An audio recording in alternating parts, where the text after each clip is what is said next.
அஸ்ஸலாமு அலைக்கும் வரஹ்மத்துல்லாஹி வபரகாத்துஹ்.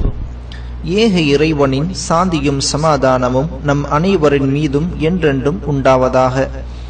கண்ணியமான சகோதர சகோதரிகளே, அல்லாஹுவின் படைப்புகளின் அதிசயங்களை பற்றி ஒவ்வொரு வாரமும் பார்த்து வருகிறோம். அந்த வகையில் இந்த வாரம் நம்முடைய உடம்பிலேயே மிகவும் மதிப்பு வாய்ந்த, விலை மதிக்க முடியாத ஒரு உறுப்பை பற்றி பார்க்க போகின்றோம். அது என்ன உறுப்பு? பொதுவா நம்முடைய பெற்றோர்கள் நாம குழந்தையாக இருக்கும்போது கண்டிப்பா இப்படி கொஞ்சி இருப்பாங்க.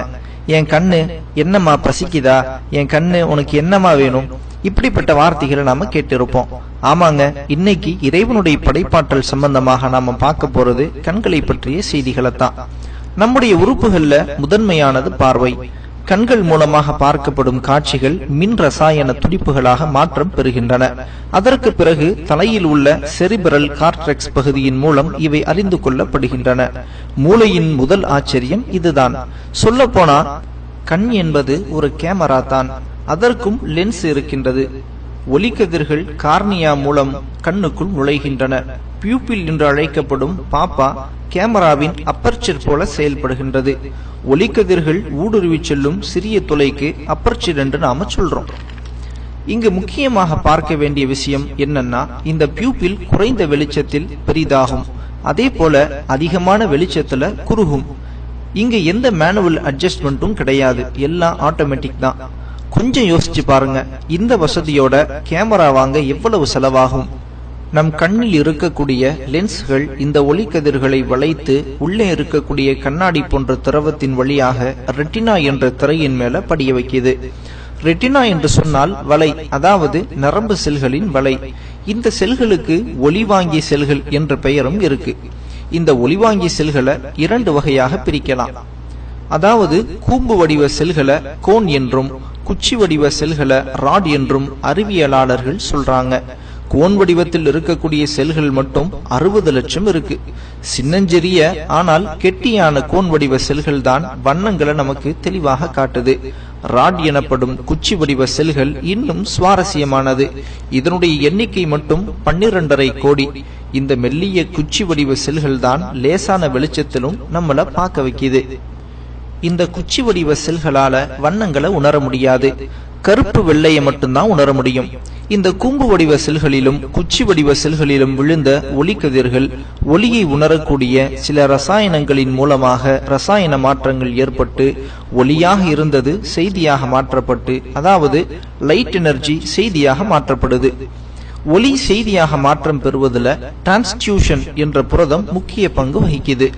ஒளியிலிருந்து செய்திகளாகி பார்வை நரம்பு மூலம் செய்திகள் உள்ளே போகுது. கண்களின் திரையில் படும் ஒவ்வொரு விவரமும் ஒழுங்காக கண்ணுடைய கார்டெக்ஸ் பகுதிக்கு அனுப்பப்படுகின்றது. அங்கே அந்த பிம்பம் மறுபடியும் கோர்க்கப்படுது. இதில் ஆச்சரியம் என்னன்னா, கார்டெக்ஸ் பகுதிக்கு செய்திகள் நேராக போவதில்லை. பார்வை நரம்புகள் இரண்டும் இடப்பக்கம் வலப்பக்கம்னு மாறிக்கொண்டே செல்கின்றன. கண்ணின் எத்தனையோ ஆச்சரியங்களுக்கு இன்னும் விடையே கிடைக்கலன்னு சொல்லலாம். கண்ணின் விழித்திரை பகுதி எதற்காக மூளையின் பின்னால் அமைக்கப்பட்டிருக்கின்றது? எதற்காக பிம்பங்கள் இடப்பக்கம் வலப்பக்கம்னு மாறுகின்றது? கண்களின் திரையில் விழும் பிம்பங்கள் தலைகீழானது. அது எங்கே எப்படி நேராக நிமிர்த்தப்படுகின்றது? இன்னும் இது போன்ற எத்தனையோ கேள்விகளுக்கு விடை கிடைக்காமல் ஆராய்ச்சியாளர்களும் அறிவியலாளர்களும் திணறிக் கொண்டிருக்கிறார்கள் என்று சொன்னால் அது மிகையாகாது.